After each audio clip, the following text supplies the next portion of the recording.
নমস্কার, আপনারা দেখছেন বর্তমানের কথা। দেখে নিন আজকের বিশেষ খবর। আপনি কি একজন বই প্রেমী, কিংবা আপনি কি বই পড়তে ভালোবাসেন, কিন্তু আপনার পছন্দ মতো বই কোথা থেকে ক্রয় করবেন ভাবছেন? এখন আপনার এলাকায় মীরা পুস্তকালয়ে আপনি পেয়ে যাবেন সমস্ত ধরনের বই। যেমন এখানে পাবেন স্কুল কলেজের পাঠ্যপুস্তক, বিভিন্ন চাকরির পরীক্ষার বই, এছাড়া ধর্মগ্রন্থ, শিক্ষামূলক সামগ্রী, অফিস স্টেশনারি, ড্রয়িং সামগ্রী এবং খেলাধুলার সরঞ্জাম মীরা পুস্তকালয় থেকে ক্রয় করতে পারবেন। তাহলে আজই যোগাযোগ করুন আমাদের ঠিকানায়, সুকান্ত মোড়, কালিয়াগঞ্জ, উত্তর দিনাজপুর। যোগাযোগের জন্য নম্বর 8945933128।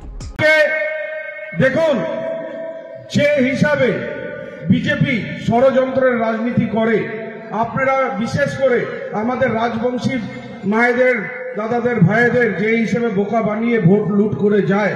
আজকে দেখুন, বিজেপির যে কোনো প্রার্থী বহিরাগত আসে, একবার দাঁড়ায় হারে চলে যায়, আরেকবার দাঁড়ায় হারে চলে যায়। এবার না হয় দেবশ্রী চৌধুরী জিতল।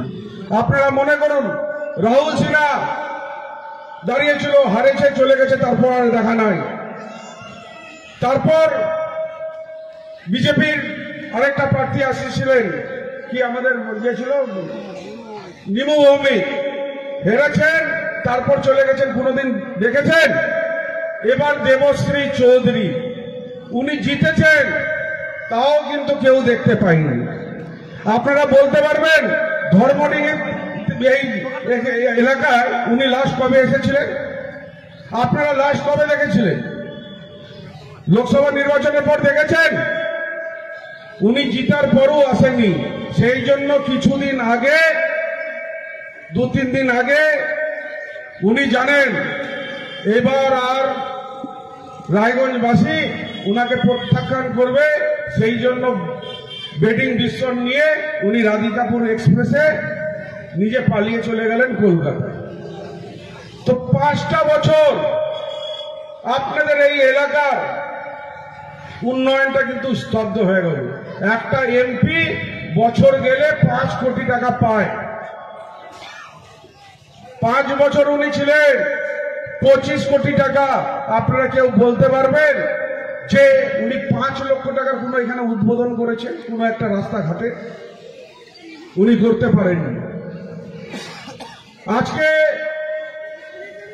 শুধু ভোট আসবে, সারা বছর যাদের দেখা যাবে না, কেউ আপনাদের পাশে থাকবে না, কোনো রাজনৈতিক দল কাউকে দেখা যায় না সারা বছর।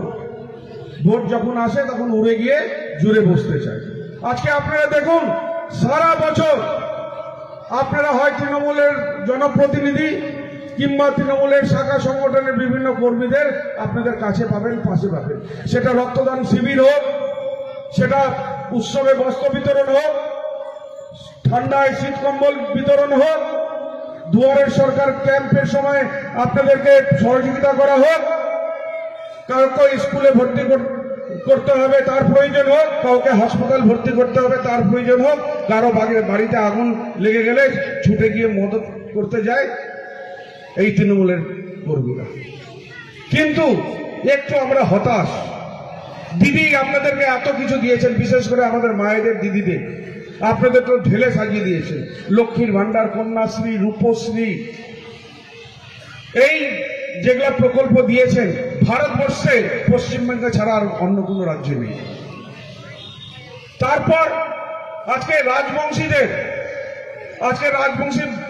ভাইরা, দাদারা যারা আছেন, আমার মায়েরা, দিদিরা আছেন, আপনাদের মহারাজ অনন্ত মহারাজ 3 দিন আগে বলেছেন, উনাকে বিজেপি নিজের পার্টিতে সামিল করেছিল।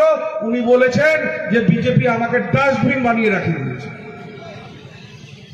আজকে কোন রাজবংশী কথা তারা চিন্তা ভাবনা করে না।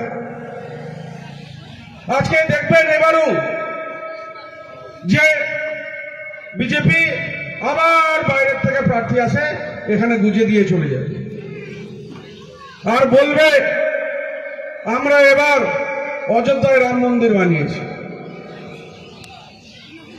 আরে রাম মন্দির ভারতবর্ষের ধরোহর, এটা কোনো পলিটিক্যাল পার্টির হতে পারে না।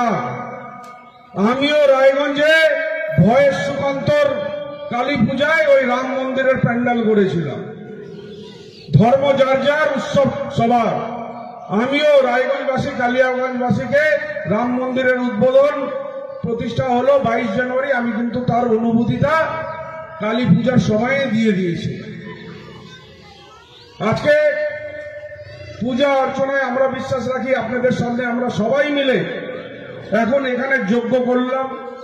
যজ্ঞ করে আমরা শিব ঠাকুরের প্রার্থনা করে তারপর এই রাজনৈতিক মঞ্চ থেকে বেরিয়ে আমরা ভাবেন ওই ব্রিজের উদ্বোধন করব।